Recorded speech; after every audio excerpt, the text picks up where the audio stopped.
Alright, chapter 2.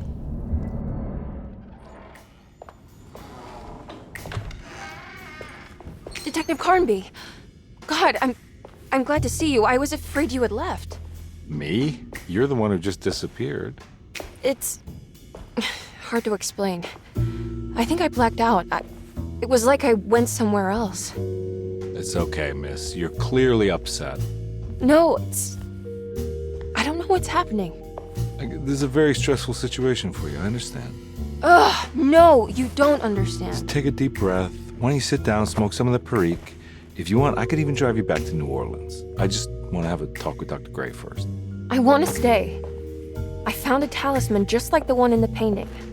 I think I might be able to figure out where Tarawea is, where Jeremy wanted to go. That's great. Just stay out of trouble, okay? Let me handle the investigation. I'm not crazy, Detective. Not yet. Okay, catch you later.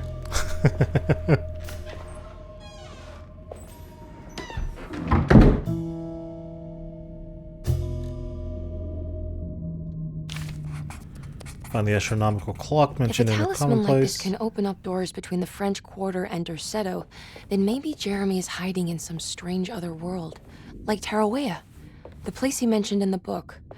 No matter where he is, it's clear that my search won't be limited to Derceto.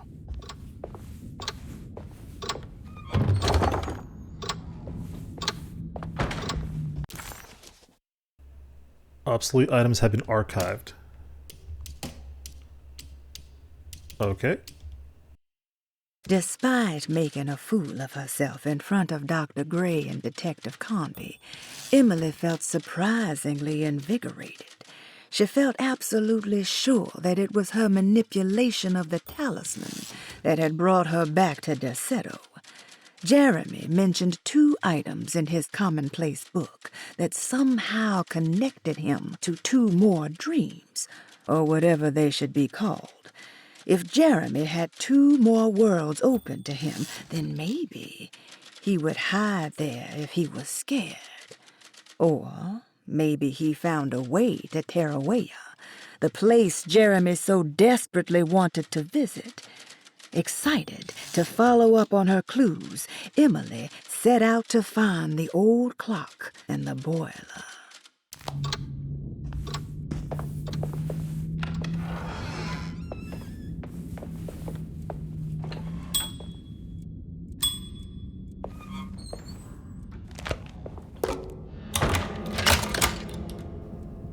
Oh. Didn't think that worked. Alright, what are these keys for again? French Quarter, blah, blah, blah, blah. 2 belong to Seto, clerk's office, and 1 library. Okay. So this is the clerk's office. Find some stuff in here. Repairing the boiler. Saw your notice in the boiler room. You should know Mr. Chance won't be coming back. I got no business being in there myself, but you can take a valve from the wine cellar if you want to try to stop the steam pouring out. Be careful.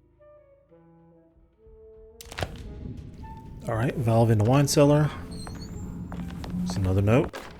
Broken plates. Paul, you're right about the plates on the boiler and the clock. They have been sabotaged, and I think I know who did it.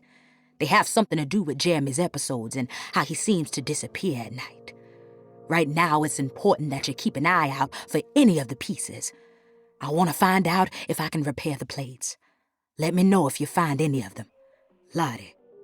Tell Lottie to take a look at the well in the kitchen garden.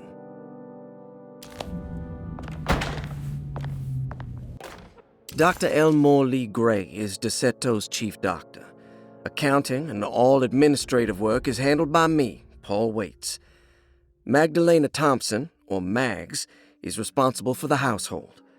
Jean-Baptiste and Charlotte Tabois are responsible for keeping the guests' medical regimens in check. Finally, Jack Chance is our gardener, who can occasionally be seen in the conservatory, but is for the most part busy outside. There are currently 6 guests at Derceto. Malcolm McCarthy and Ruth Tallant reside on the first floor. Jeremy Hartwood, Elisabetta Perosi, Grace Saunders, and of course Cassandra Beauregard live on the second floor.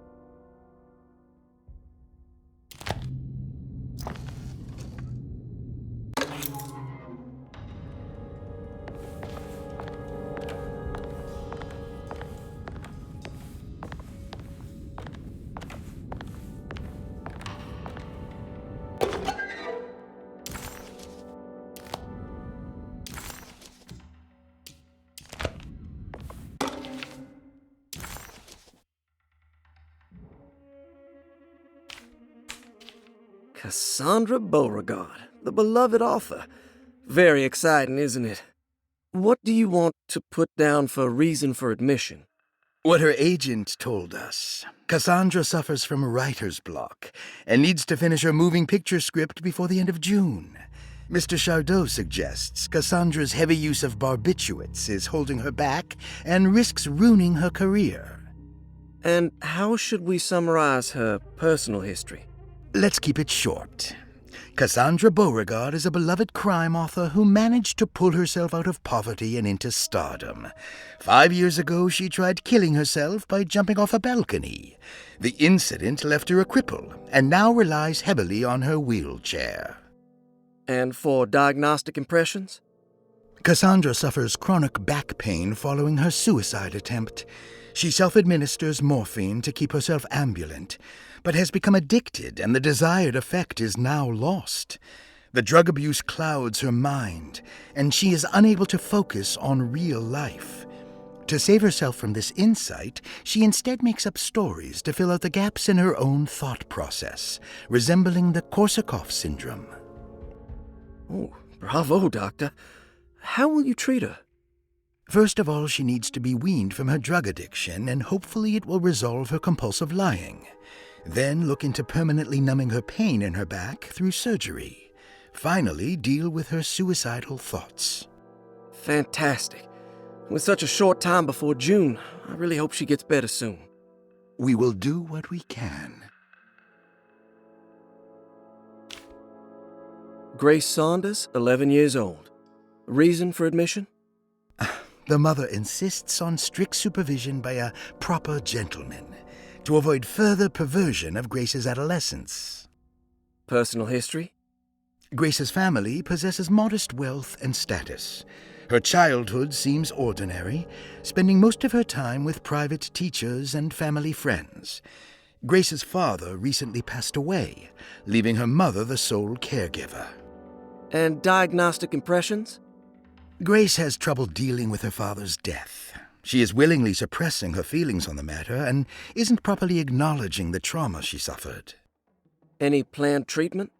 Grace needs nothing out of the ordinary. She simply needs parental guidance. Eventually, we can work on her feelings toward her father. Thank you, Doctor. I'll finish the paperwork and get her installed. Malcolm McCarthy, 54 years of age. Reason for admission? McCarthy admitted himself to Dorsetto, stating simply that he needs some damn rest. And personal history? McCarthy claims he used to work as a lawyer in Baton Rouge, but says he can't go into details because of some legal dispute. His background remains largely a mystery, except for the occasional clue that he drops in conversation. Huh. And diagnostic impressions? McCarthy is an anxious man and an alcoholic. He often tells half-truths due to some deep-seated inability to trust other people. And how will you treat that? McCarthy will take some time to open up. Spending time with Jack's dog or the child should be good for him. Their harmless nature will help build his sense of trust. Thank you, Doctor.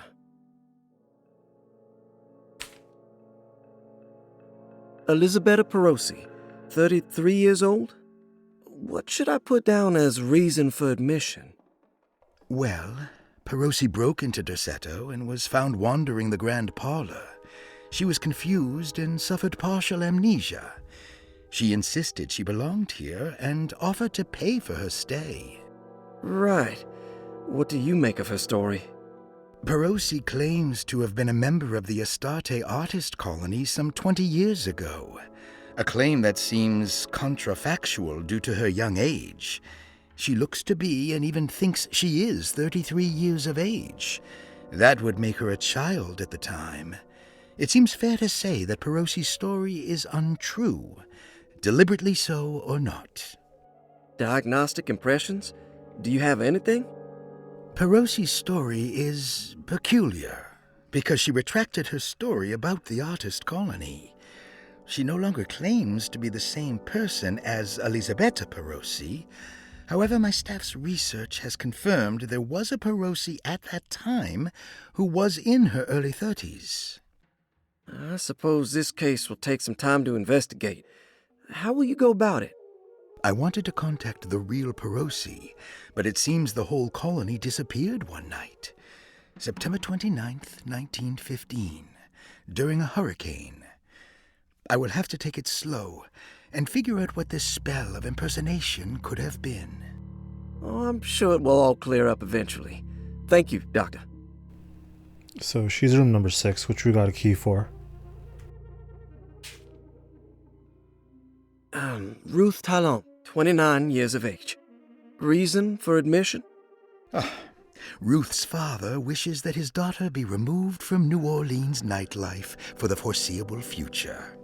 He fears that her overly free spirit is tarnishing the family's reputation. Sounds simple enough. Personal history? Ruth comes from considerable wealth. Her family owns several hotels and restaurants. Unlike the rest of the family, her sense of adventure has taken her around the world, including France during the Great War as a photojournalist. The last decade, she has provoked many rumors of being a debauched flapper, bordering on nymphomania. Oh, geez. And diagnostic impressions? Despite her father's frivolous reasons for her to be admitted, Ruth does seem to provide an interesting case.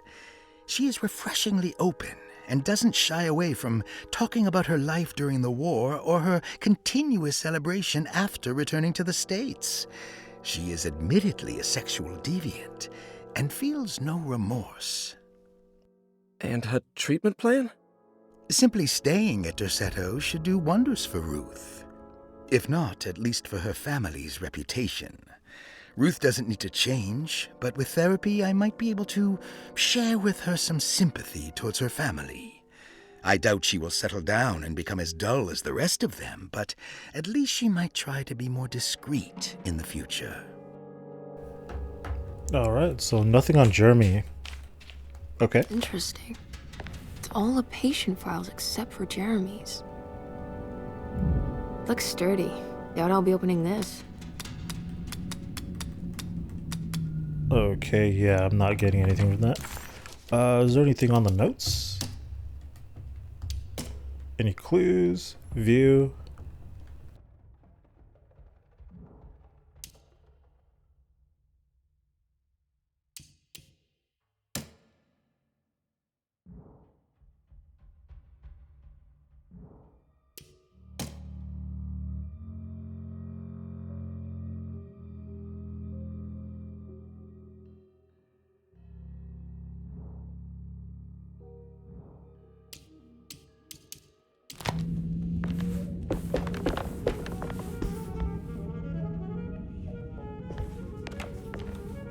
I need the key.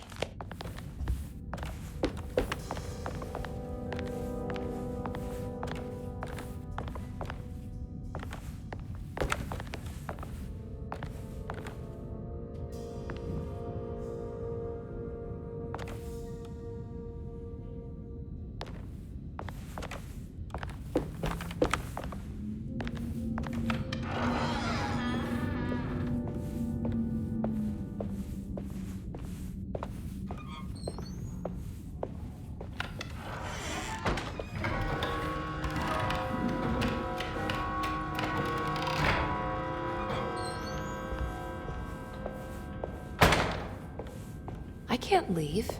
I need to find Jeremy.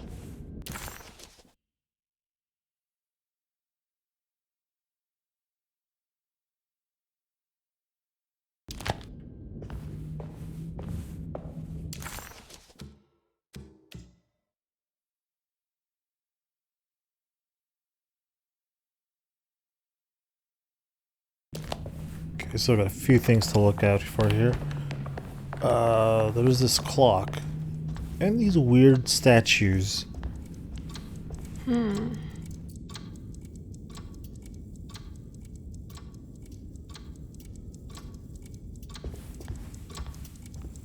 What's that stain? Looks like some kind of rot. This must be the clock mentioned in the Commonplace book. This looks like the thing that held the talisman in the French Quarter, but it's broken and missing some pieces. The old clock clock was an intricate machine with eccentric astronomic motifs, but nothing appeared particularly unusual to Emily. But then she discovered a large decorative plate that reminded her of Miss Jackson's ritual bench, where she had configured the talisman to open the door back to Desetto. The clock's plate had unfortunately been sabotaged, but if she could piece the plate back together, she figured she would be able to repeat the procedure and maybe open up to another world.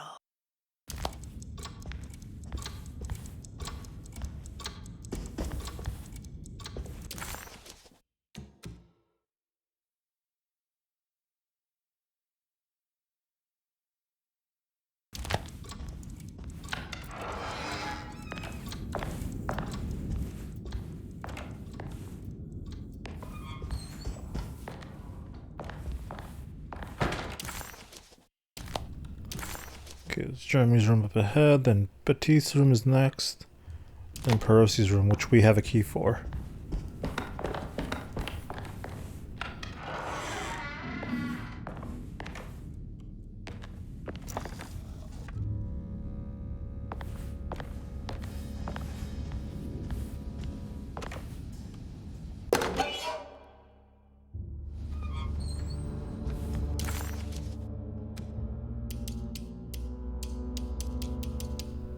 Oh, need one more for the Lost Children.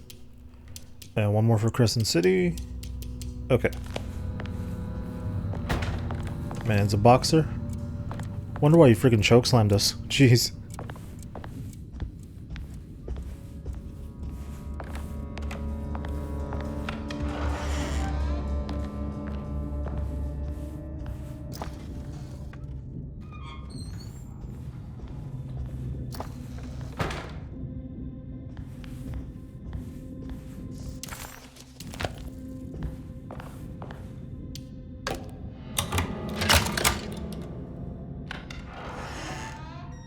What a strange but beautiful room.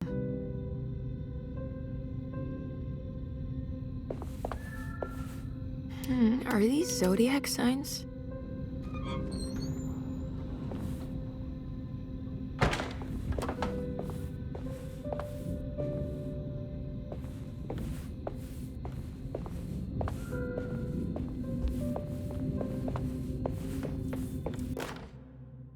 Will I need to remember how to get them out again? They are locked up for good reason. I am sure she is still able to whisper the answer in the ears of the wrong people. But not for long. I will see her burned soon enough. That black goat will be sacrificed to put an end to it all. Then it will all be over. No more Derceto, and sadly, no Astarte. Those good pirates of Pontchartrain. May you still sail the lake, until you find the shores of Hali.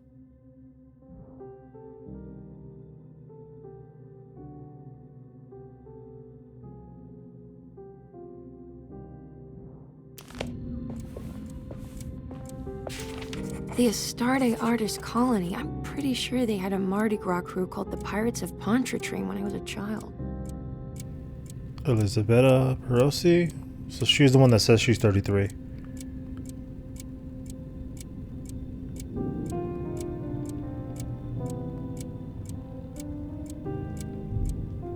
Huh, okay. Oh, there's so much here. What is this?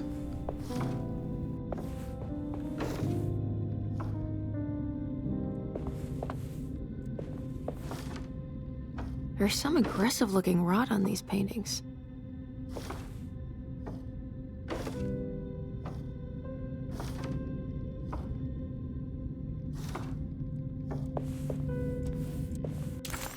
The simple astrology cipher was a favorite among the artists who lived in the house 20 years ago. They easily turned into numbers when needed, but also acted as signatures for the members, as there were only 12 of them.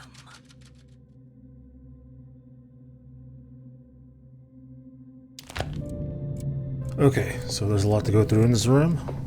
Let's check this out first. So, I think this may be last to deal with. There's something on the bed. I did it! I crossed the thresholds to my intended destination without a focusing device. My talisman now knows these roads, and I have no need for the plates. I can find my way to Lafayette as easy as I find my own room. I visited the grave of my father and seen the oven waiting for me. Thank you for opening these doors. I now must summon my courage and go back to that hateful mound outside the oil rig. I hope you'll be feeling better when I return. Jeremy.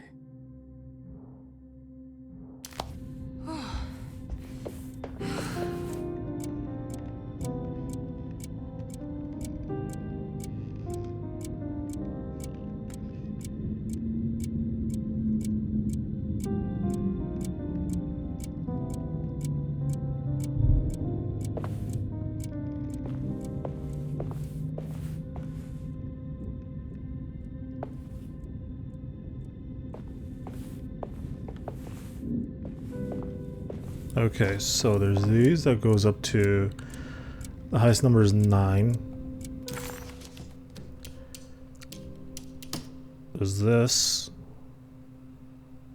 With the different, with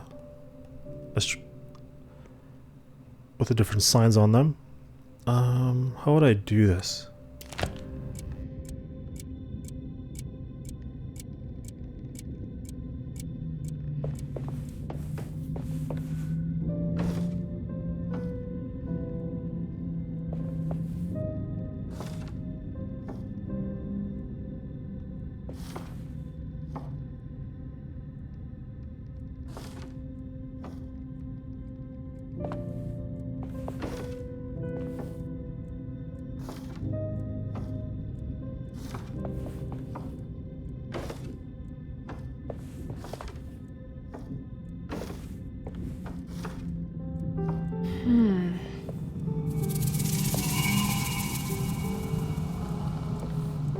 What happened?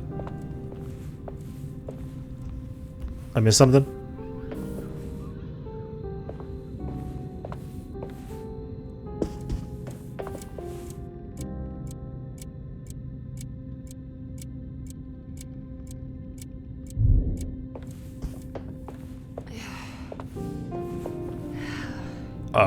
Okay, I guess I solved this. William Argus, Franklin Mosig, and Nora Keith. William Argus. So William, Franklin, and Nora. So William was not 2. Franklin is 9. So 294. So 294, 294. This would give us... So Pisces, Libra, and Taurus. Pisces, Libra, Taurus. So that looks like an H. That looks like the God of War symbol. And that looks like a person. Upside down. That's what I'm going by.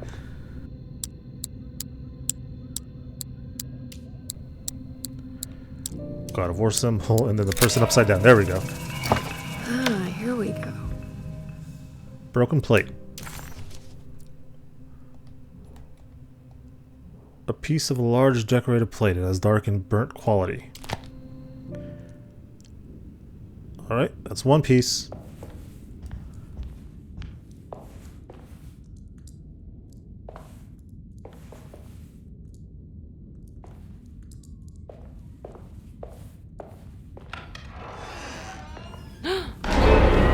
Oh, Jesus Christ. What the hell?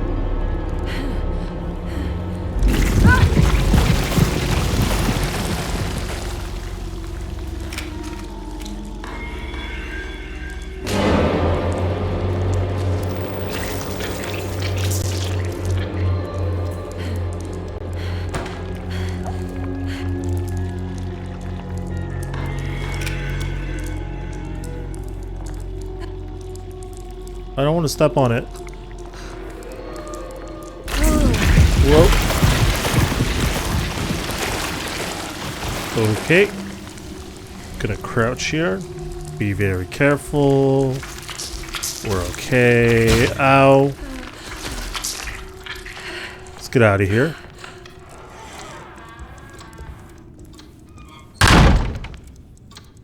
Bruh, the hell was that? Everything's back to normal. Cool, cool, cool, cool, cool.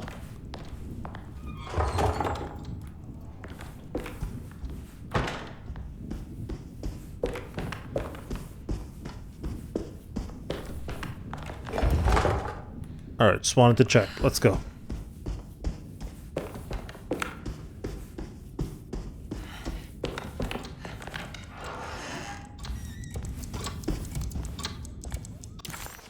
Suddenly, Jeremy's bleak dreamscape devoured Emily, drowning her in dread and darkness, only to moments later spit her out again. What had happened, and why? Was that her doing, or did someone else make it so?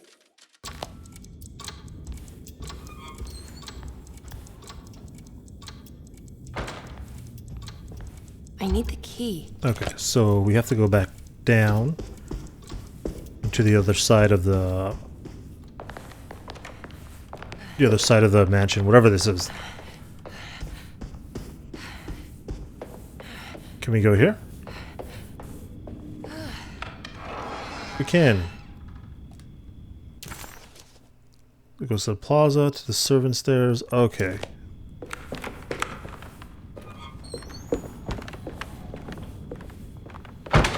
Hold on. This is locked, right? I need the key. Yep, okay.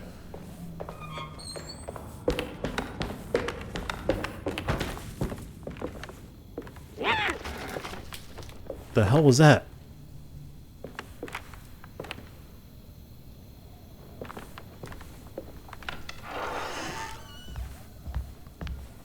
So we can go in the library.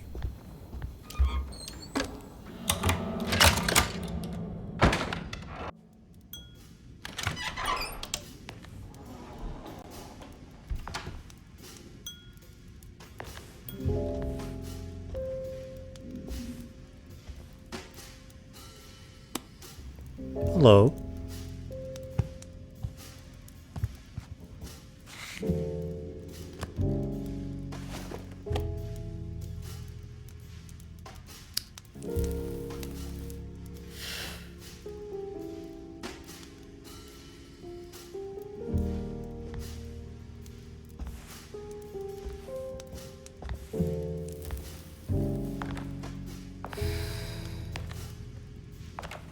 Good evening, Miss Hartwood. That is your name, isn't it? I would be terribly embarrassed if it wasn't. You're right. Emily Hartwood, Jeremy's niece. Nice to meet you. Ruth Talon.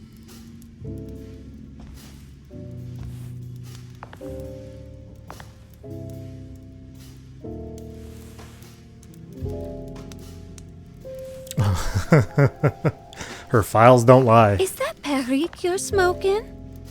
How terribly quaint. Maybe so, but I like it. Would you care to share some? That smell is making me feel very nostalgic.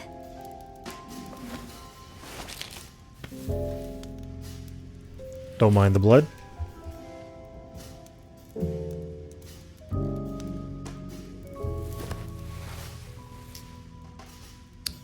That's a nice painting.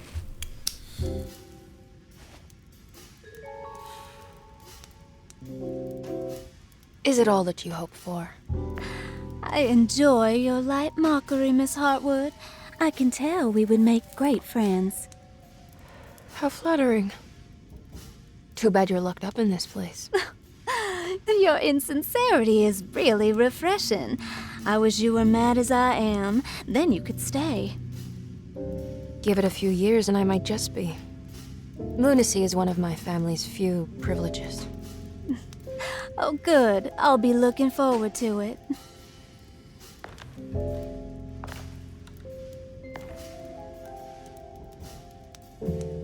You don't know anything about what happened to Jeremy, do you? Everyone here is really strange, and it's hard to know what to make of anything you hear. Occasionally, it sounds quite exciting, though. Good versus evil and all that. I'm sorry, but I don't think I have anything useful to share. It doesn't matter. Thank you for the much-needed break. Bon voyage.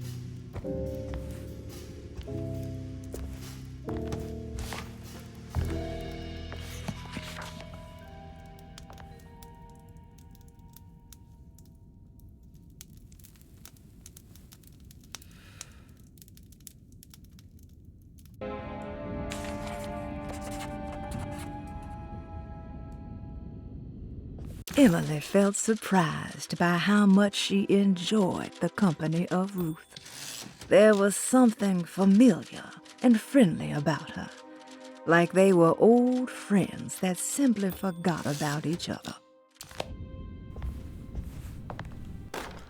Lost Plantations of Louisiana. Lost Plantations of Louisiana, Thierry Briclot, 1917. Derceto was a small plantation on the eastern shore of Lake Pontchartrain. The land was considered difficult for industry and was sold for only $30 to Elijah Pickford in 1818. Pickford employed hundreds of workers from nearby New Orleans to clear the woods and build a small plantation mansion facing the lake with a striking Greek Revival temple facade. Derceto kept a modest production of Perique tobacco and indigo that persisted up till the Civil War. During the antebellum era, Derceto was the source of many rumors concerning voodoo and witchcraft. People who traveled the lake reported seeing people dance at night in front of bonfires, bleating and wailing. On June 17, 1862, Captain J.W. Norton of the Union Army recounts leading a raiding party from ships anchored in Lake Pontchartrain in order to seize control of Derceto and free the slaves working there. The captain was surprised to find the workers fighting back with unprecedented zeal.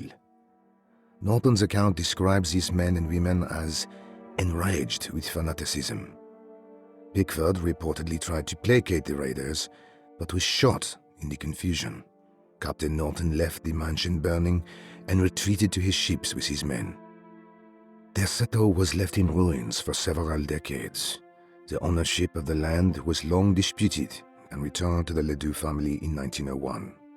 Several police reports were filed during the following years as the Ledoux tried to get rid of a camp of squatters on their land. The police made several visits to remove the trespassers, but the people kept returning. On November 1, 1907, Inspector Legras of the police charged a deadly attack in order to save several children kidnapped by the squatters. Many were killed and even more were jailed. The following year, Ledoux rebuilt Derceto, incorporating the surviving stone foundation and adding a magnificent wrought iron conservatory. The farmland had been reclaimed by the surrounding woods, so it was no longer profitable to use as a plantation. Instead, the house was turned into an artist's colony. The Astarte Artist Colony was a successful group of artists, including figures such as painter Heinrich Cassel and poet Nora Keith. The group was also known for their beloved Mardi Gras crew called the Pirates of Pontchartrain. On September 29, 1915, a tropical hurricane tore through Louisiana, causing Lake Pontchartrain to flood New Orleans. Due to the remote location of Derceto, it took almost 2 weeks for outsiders to learn that the artist's colony was abandoned. The 12 residing artists had all vanished without a trace. The empty mansion of Derceto still stands on the shore of Lake Pontchartrain, with much of its temple facade intact. The Ledoux family currently has no intention of repairing the house.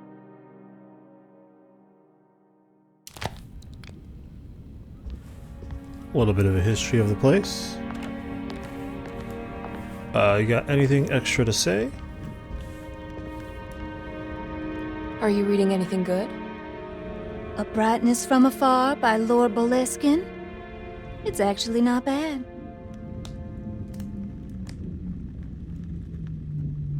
You know where Detective Carnby is? Oh, you don't need him. You're doing fine. I should probably go. Until next time, chérie.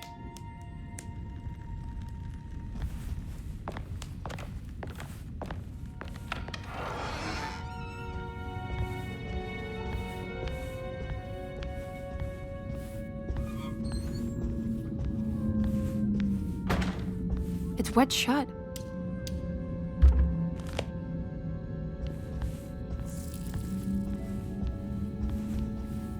Oh, what's the... Is that blood or like little pieces on the floor?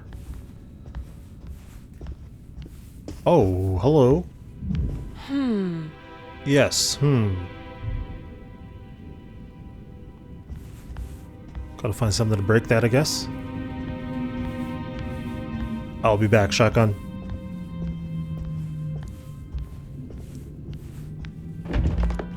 Oh, what the hell?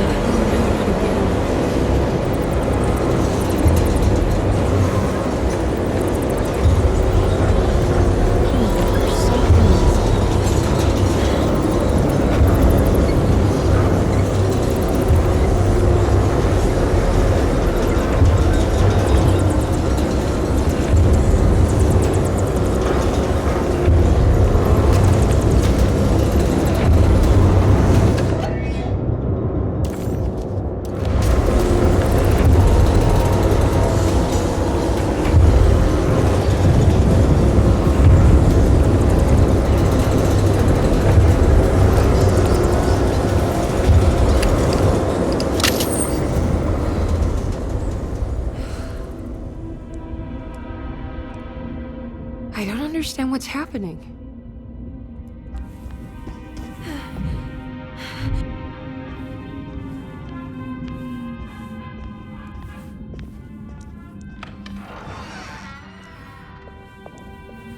Okay, so if I remember right, there is a lock that we could open outside here. Just gonna double check around here.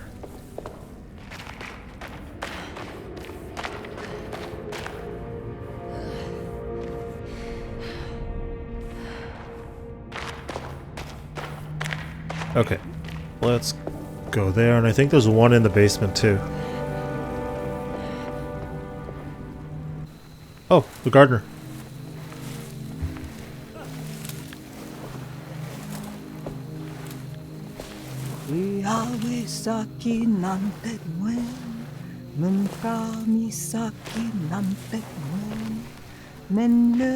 What the hell? Is that a kitty? What are you doing sneaking around? You almost scared me to death. I'm sorry. I didn't mean to disturb your ritual. I wouldn't have guessed voodoo was in practice at a place like this. The doctor may be all about science, but I know these roots have power. Do you know what's going on here? I have a feeling Derceto is cursed. There are several players with stakes in this game. Derceto isn't cursed or blessed. It's a battleground. And it would all be a lot better if you could get your uncle out sooner than later. That's all I'm trying to do. I wish you the best of luck, Miss Harwood. I really mean that. Now, if you'll excuse me, I need to look after my gumbo.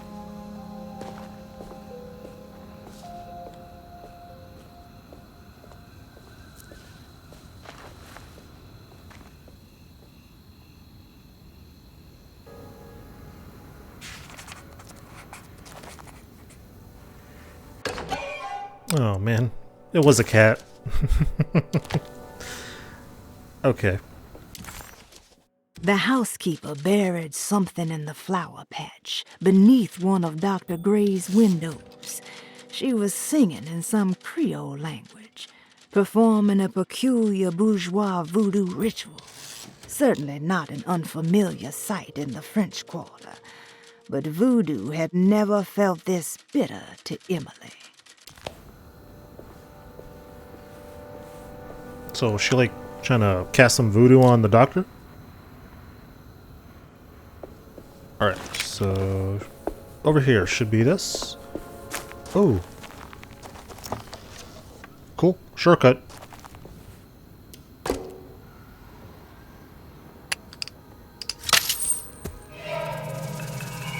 It worked. What was that supposed to be a jump scare? Nothing. Okay. We got this hose. Now what's this? I assume we could use that for the well, maybe? Yes. What's that? Then we could fill the well with water and then bring up what's ever in there. It's another piece of broken plate. Right. Where's the tap? Oh, it's over here.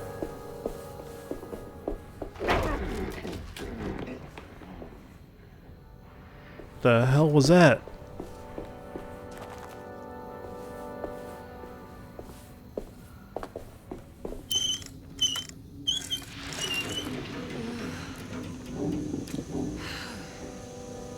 I can understand where you're trying to hide in there. I saw what happened to the other cat. There we go.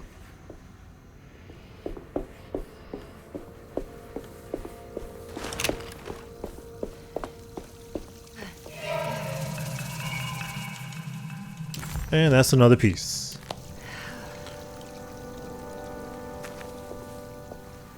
And now what?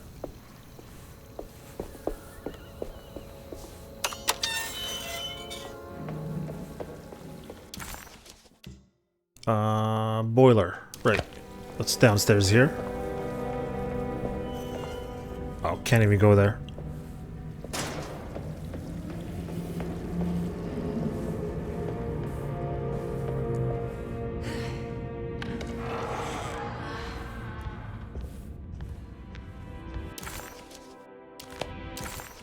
Alright, where do I want to go?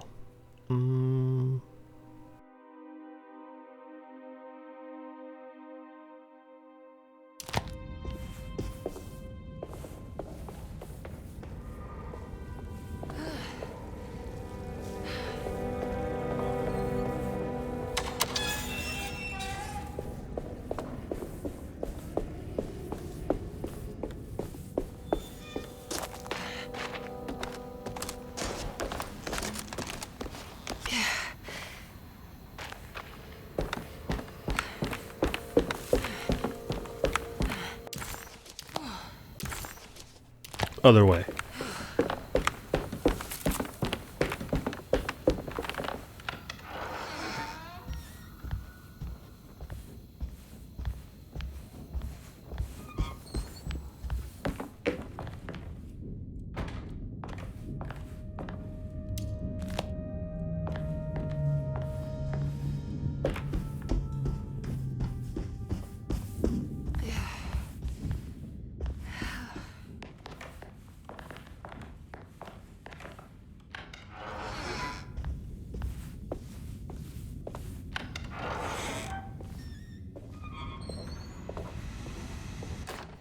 Pieces of plate. You know, Mr. Waits, I saw a piece of the plate that Liza broke.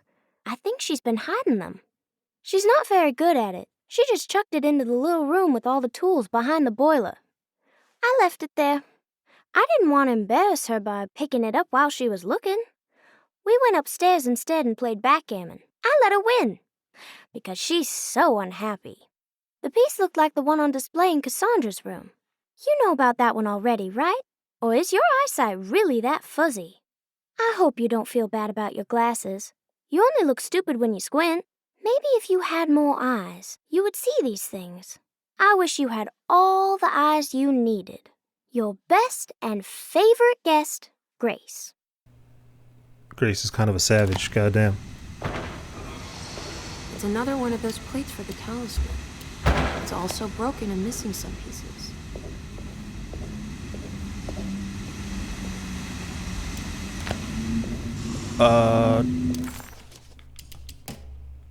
This one, I think. Do.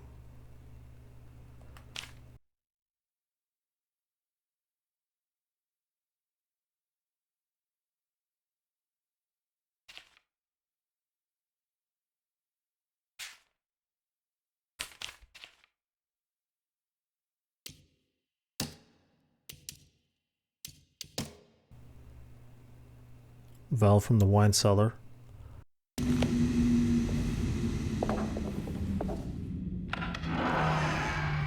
Would the wine cellar be over here?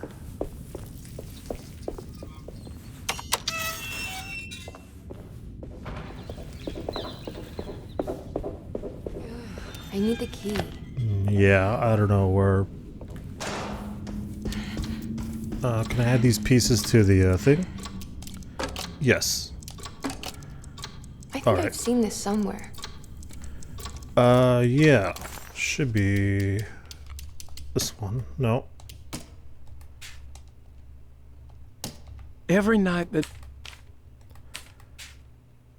Alright. Okay. I think it's the lower left one. I'm trying to memorize that.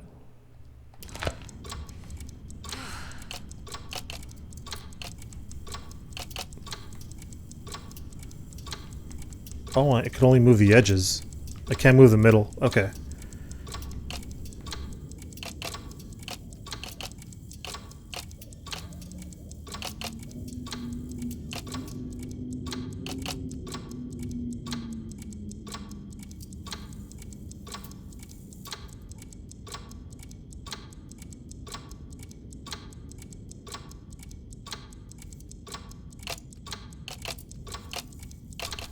Okay, that's weird.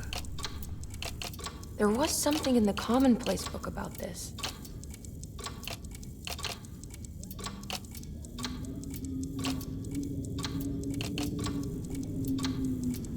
Yeah, let me just read that again.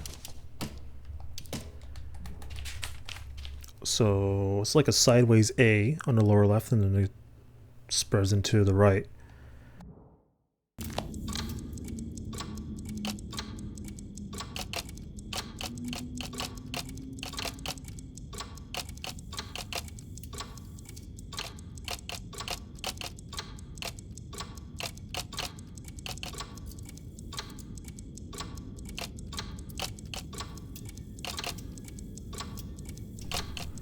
I think I got this. Actually, no, I don't.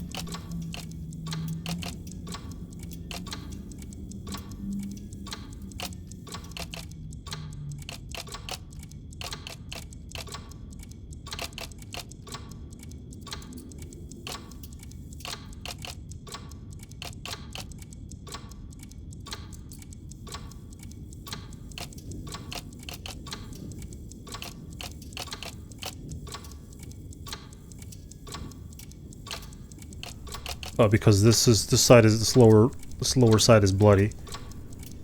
Okay, I think I got this now. There we go. Did it break? The clock just stopped. Oh man. Now what? Huh.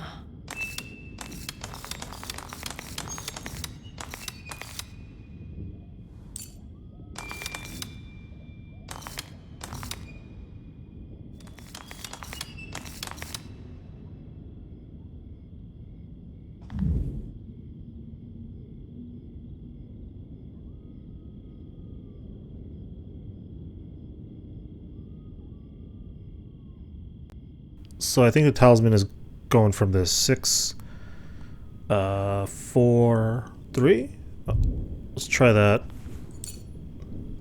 6, 4, 3. There we go. Yeah, that was it. It's showing me something. That's just the hallway outside Jeremy's room, isn't it? Mm-hmm.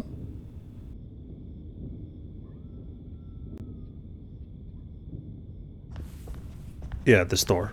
So on the talisman, there's these little arrows. You see the arrow on the bottom. Well, you see the arrow in a straight line, but you move those arrows, and the next number in the sequence, the arrow points to that number, what it should be. So in that case, it was, again, 6, 4, 3. I hope I explained that well, but if not, just watch the video. Alright, let's go.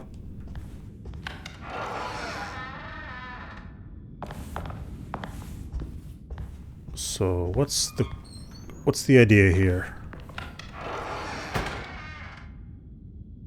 Jeremy's room. All back to normal. Oh, me. Hello. Emily's here.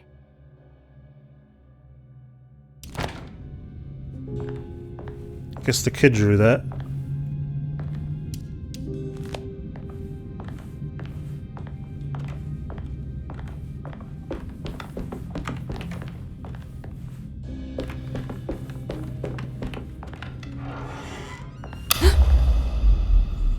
What now? It got dark.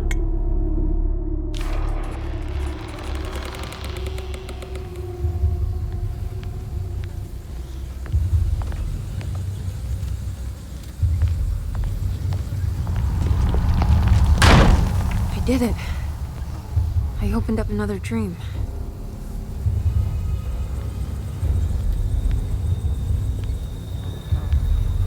Look for Jeremy inside the hateful mound beyond the oil rig.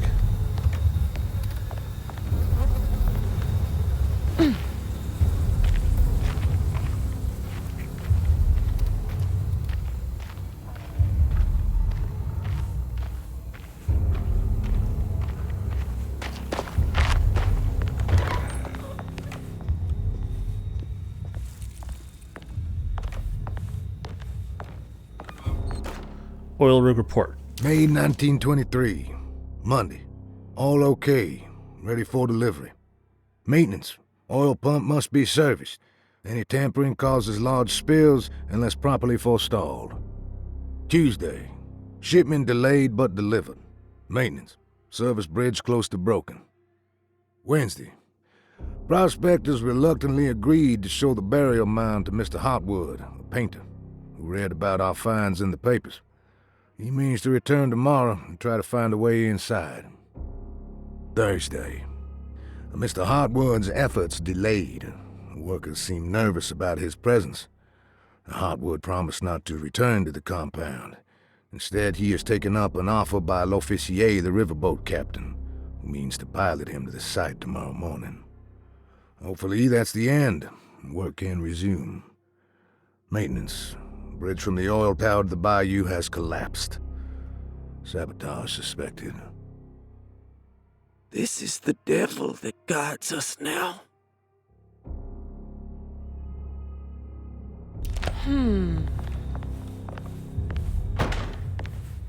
I hate when the doors close by themselves.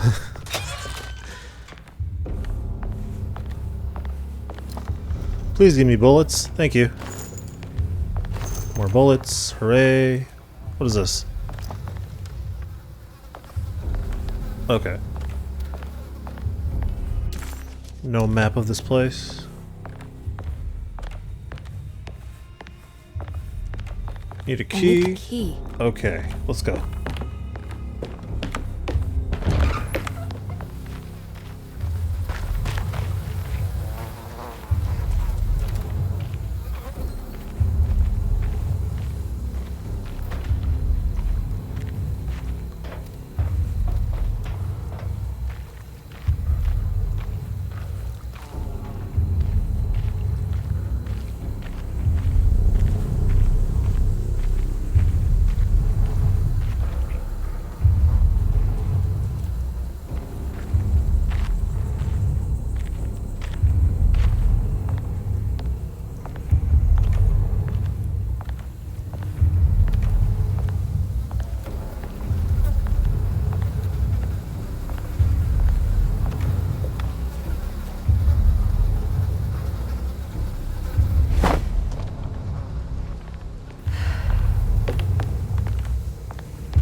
Locked.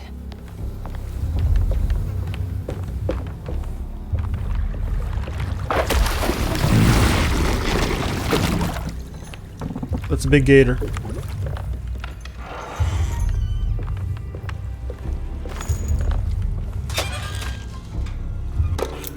Jetty key.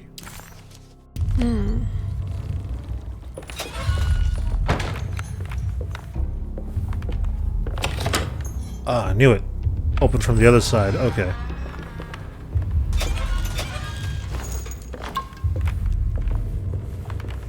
Alright, so I'm gonna assume that key goes over here.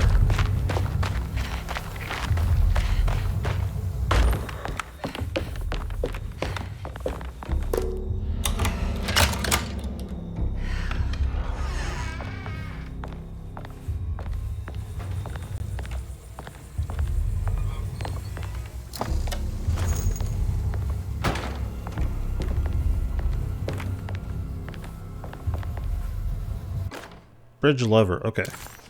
Ah, here we go.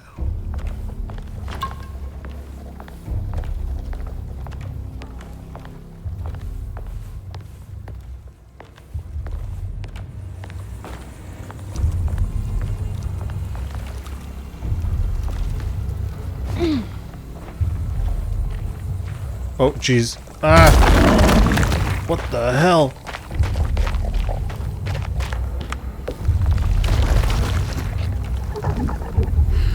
Alright. So,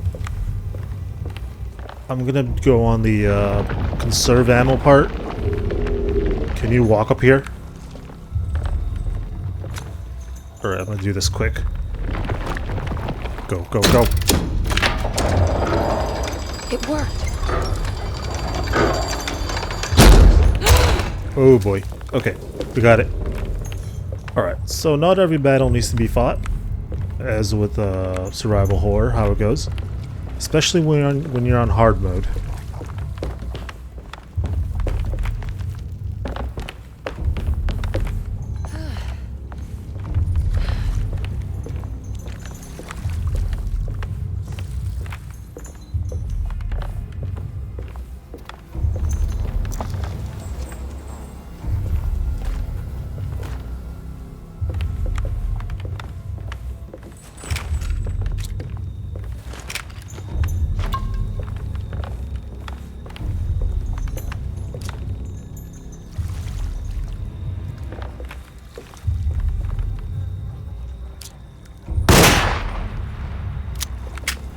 Had to test it. Emily deserved a sense of triumph, but she was too on edge to appreciate her success. There was no reasonable explanation why the talisman let her open up this other world. Was this really happening? Or was this somehow all in her mind? There was no time to question her own sanity. She had to find Jeremy. If he was here, she thought, would she find Jeremy in the hateful mound?